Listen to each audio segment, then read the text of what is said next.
Now, we are at the midway point of the Formula One season. It's got that possibility of being a runaway title success this year for Max Verstappen. Probably not going to get the drama of last season with it going down to the final day. That is because Max Verstappen is now 80 points clear of Charles Leclerc following his victory in the Hungarian Grand Prix. He went past Leclerc twice during the race, coming from 10th place after engine trouble early in the weekend.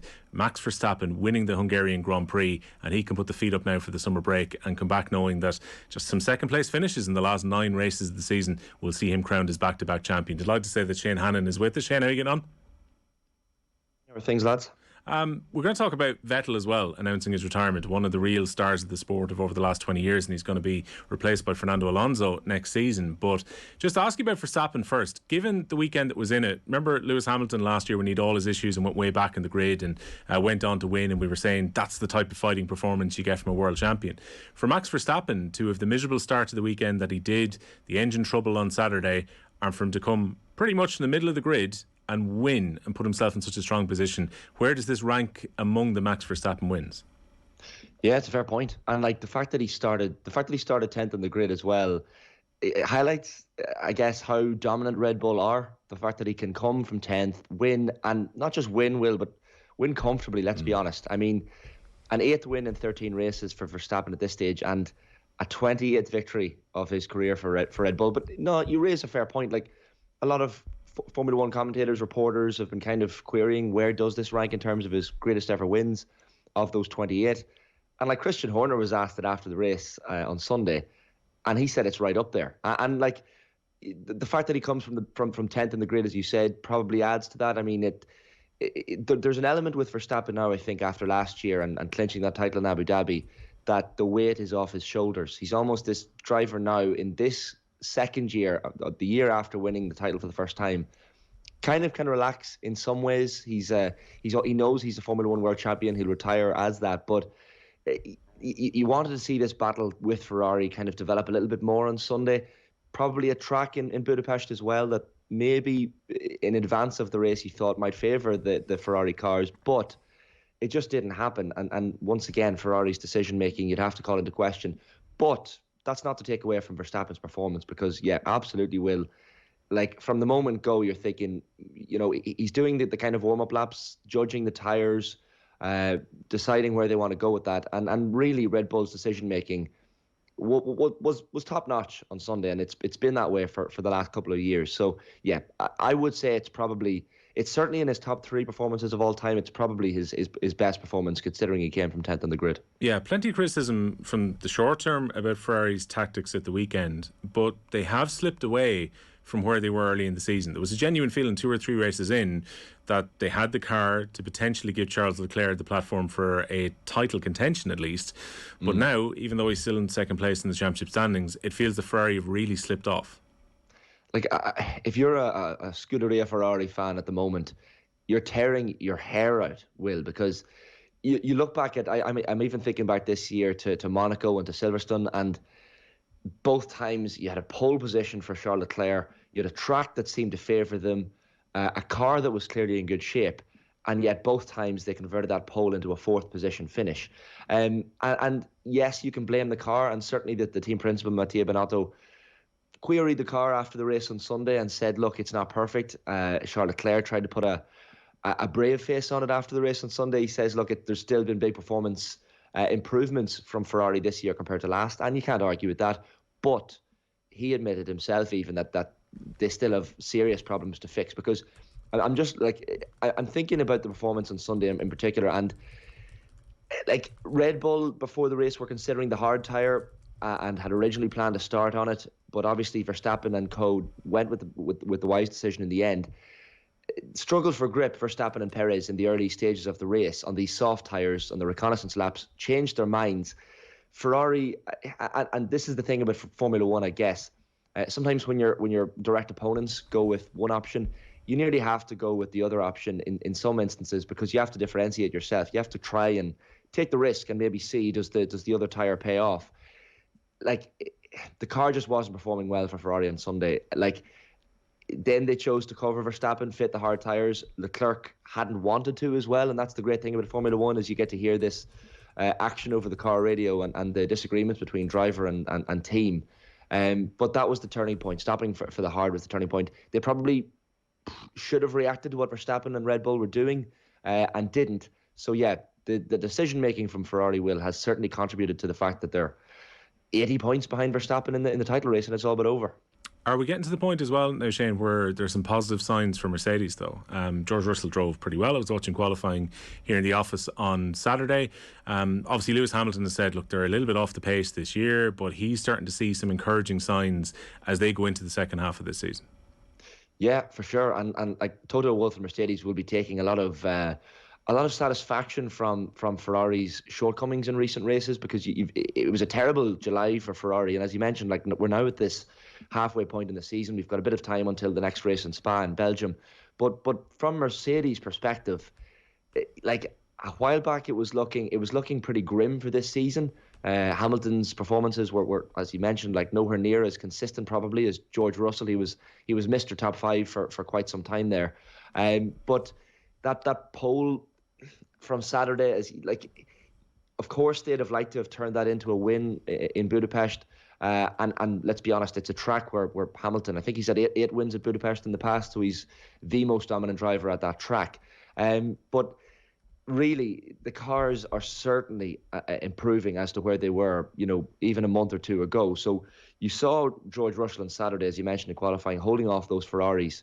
And as I said, it was a track that the Ferrari cars would have been quite fancying in advance of it. But Hamilton abandoned his final qualifying lap when the DRS overtaking failed to aid it. Like, could they have pushed on? He probably regretted that decision. And listening to Hamilton after the Saturday qualifying as well, he probably realised if he had kept going and done that final qualifying lap, he maybe could have qualified on the grid a little bit higher. He would have lost that 0.3 second advantage that DRS was going to give him. But the fresher tyres, like, could he have pushed Verstappen for the win had he maybe started 4th or 5th on the grid rather than 7th? Like, Toto Wolff was asked that afterwards, and he said, like, maybe. Hindsight is obviously 2020, but yeah, certainly positives for Mercedes. Maybe could have pushed on a bit if Hamilton had done that final qualifying lap on Saturday, but certainly things are looking a lot better for Mercedes than they were a while back. Just on Verstappen, at 24, like, where could he be? Where could he go to in terms of the ranks of the really great drivers on this trajectory? Yeah, like, you've obviously got to, first of all, I guess, Johnny, become a multiple world champion. He's on course to do that this year. That, like, there's no way anyone's going to catch him. It would be fairly unfathomable that someone would catch him at this halfway point with an 80-point advantage. But, like, in terms of the greats, like, I'm even looking here. I was reading last night. There's obviously you get every so often the rankings, and everyone has their different opinions. Rankings of the greatest drivers. Like, he's not in that top 10 for me at the minute. Schumacher, Hamilton, even Vettel, who we'll talk about as well, are all thereabouts. But 28 wins at this stage of his career at such a young age puts him on a serious marker. And like, I love the old videos and photos of Max with his dad Jos at the tracks when Jos was a driver in Formula One himself in the 90s, and you see the great photograph of Max as a kid meeting Michael Schumacher, and you're thinking, this kid, he's gone on to be one of the greats, and obviously he has to go on and do it now and push on. But I mean, for me, that the ceiling for him is just like to go from this young, like I remember Sebastian Vettel when he kind of came through. I think he became the youngest driver to win a Formula One race in 2008 or 9. Verstappen went on to break that record, and it's kind of like the Ronnie O'Sullivan, Stephen Hendry argument in snooker. Like, Hendry had all the records. But Ronnie, over time, has just ticked off one after the other. And I think it's going to be the same with Max. Like, he's just targeting all of these records. And if he keeps taking them off, he's going to be number one. You knew that Shane Hannon knew his records there. Not just the youngest to win a Formula One Grand Prix, but he became the youngest world champion when he won his first. And then he goes on to become, the guy with the third most race victories in the history of the sport, Shane. Where do you rank him? I mean, 4 world titles, obviously, look, the best at that time coming at Red Bull, maybe a bit disappointed with his time at Ferrari, and now he's going to go out as an Aston Martin driver when he retires at the end of the season. But where do you rank Vettel among the greats? You've obviously given away you have him in the top 10. I personally, and I know a lot of other Formula One fans, some people will disagree here, but for me, Vettel is third on the all-time list behind Hamilton and Schumacher. Hold on now. Before you do this now, where are you putting Hamilton and Schumacher at the top? Who's 1 and 2? I was afraid you'd ask me that. Like, numbers-wise, a lot of people will now, because Hamilton has got up there with Schumacher, probably put him ahead of him. But for me, Michael Schumacher is the GOAT. Like I can't put Hamilton ahead of him, and that's not an anti-British bias. That there's nothing of the sort. I'm actually a bit of a Lewis Hamilton fan. Now, does he go ahead of Schumacher if he wins another couple of world titles? Because he's already matched and surpassed many of Schumacher's records already. But say he goes a few out in front himself. Do you reconsider this if we have this conversation in 2 or 3 years' time? Yeah, I think so. And a lot of those records that Schumacher had were kind of deemed unsurpassable for quite some time. Like, no one has more wins than Hamilton. No one has more pole positions than Hamilton. So, as I'm talking out loud, a lot of people are going to be thinking, well, he's clearly the greatest driver of all time then. But there's just something, and there's probably an element, and we're all guilty of this, lads, in every sport that we follow, nostalgia bias. Just that red livery, Michael Schumacher, the 1990s, Boyzone in the tracks.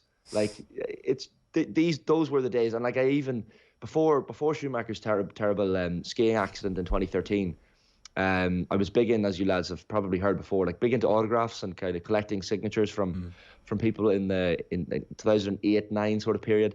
Wrote a letter to Michael Schumacher, not expecting a thing back, and got back a lovely signed photograph. And obviously, unfortunately, since that accident, of course, Michael incapacitated, not able to sign anything, to post for photographs, to meet fans. We haven't even heard from Michael. It's all obviously guarded secrecy for health reasons by the family. But for my own bias reasons, I have to have Schumacher as number one. His argument there, John, by the way, is the Michael Jordan versus LeBron James one. It doesn't matter how many records LeBron James makes, Michael Jordan will always be the greatest. I very rudely put you onto a tangent there, Shane, where you were about to say that Vettel was in third and justify why he's in third place ahead of some of the other greats of the sport. Yeah, dominated Vettel from 2010 to 2013, those 4 world titles in a row. We think of Hamilton in recent years when he was kind of vying with Rosberg and even Bottas to an extent at Mercedes, and you think, oh, the sport is getting boring. And that's why a lot of fans came on board maybe with Verstappen and Hamilton having that battle last year. Verstappen had a number of battles. His career probably slowed down with the regulation changes to the cars, and then at Ferrari, Vettel would have, for me, really reached a pinnacle if he pushed on and with Ferrari won another world title. And for 2 years, from what I remember, he challenged Hamilton for a world championship, didn't quite get over the line, and he really, Vettel wanted to win a world championship in those red colours. But 53 wins, 53 wins for Vettel. I've already said Verstappen has 28, but 53 wins in a car, 57 pole positions. He's over 3,000 career points.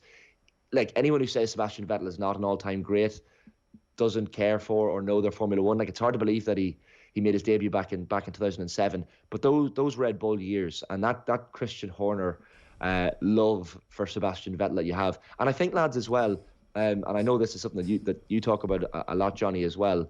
His reasons for announcing his retirement now, and he's going to step aside at the end of this championship, but he's 35 years of age. He's talked about the fact that he wants to spend time with his family, and all that is understandable. But he's done a lot of great things off track, and that's something that Lewis Hamilton kind of paid tribute to Vettel in the last number of days when he announced that he was going to retire. The carbon footprint of Formula One is certainly one of the things that gives me a little bit of unease as a Formula One fan. I love the entertainment, I love watching it, but of course you think about all these, not just the cars and the races itself, but the fact that all of these people are moving from one country to another, so much gear and equipment and people and human resources that has to go into packing up this stuff, and that's one of the things that Sebastian Vettel has said has made him a little bit uneasy. He's been an outspoken advocate of sustainable technologies in recent years, and that's one of the things certainly that's influenced his decision. He says. He said in recent days, my passion comes with certain aspects that I've learned to dislike. They might be solved in the future, but the will to apply that change has to grow much, much stronger and has to be leading to action today. You might say he's a hypocrite because he's made a career and a living out of Formula One, but I think he raises a very, very important point and something that maybe we're not talking about enough in the sport. That's inspirational. You can change their views over time as well. Yeah, I actually wasn't aware of that because it's I mean, there were protests at the Tour de France this year, and one part of me was saying, well, I mean, it's a cycling event, but like the Tour de France's carbon footprint isn't great. But like, I mean, you look at football, all the teams going around Europe playing games. That's inspirational from Vettel because obviously, you know, they're in cars or whatever. There's a lot more to it than that. Yeah, and like there are we all know that there are things that make us uneasy about different levels of sports washing. The Saudis, Formula One itself last year had rocket strikes near the track and points at which drivers couldn't see on the track because they thought there was smoke coming from a car, but it was from a missile a number of miles away from the track. But the climate change one and the point that Vettel raises is one that a lot of Formula One fans kind of put the fingers in the ears, ignore it, don't talk about it. And like people like Lewis Hamilton have, and that's why I'm a bit of a Lewis Hamilton fan as well. And he is like Marmite, and people give out about him, of course, and his attitude. But he speaks up about issues off track, whether it's gay rights for women. He backs Vettel in this climate change fight as well. And I think that comes like at a certain age and vintage for a Formula One driver. And look, Vettel's in his mid-30s now. He's wise enough to know the impact of his words, and he's made a lot of people in the sport sit up and take notice. But I think, and like you mentioned the Tour de France as well, Johnny, like of course Formula One isn't the only sport with a horrific carbon footprint, but it certainly has to, like, I can't think of a sport in terms of the movement of personnel around the world that is probably worse for the environment overall. So certainly it's a positive thing that Vettel has spoken up. So he's not just one of the greats on the track, but I think in terms of personality, Sebastian Vettel is extremely likeable and an important voice in the sport as well. Yeah, he's unlikely to be using Taylor Swift's private jet, and also slowly but surely Shane is coming around to the idea of putting Lewis Hamilton as the GOAT ahead of Michael Schumacher. I think we had a few more minutes, that's where you go. Shane, great stuff, thanks a million. Thanks a million, lads. Tom Hunt in contact on the YouTube live comments. Well, big Max fan, but he was helped big time by Ferrari's strategy and not for the first time this season.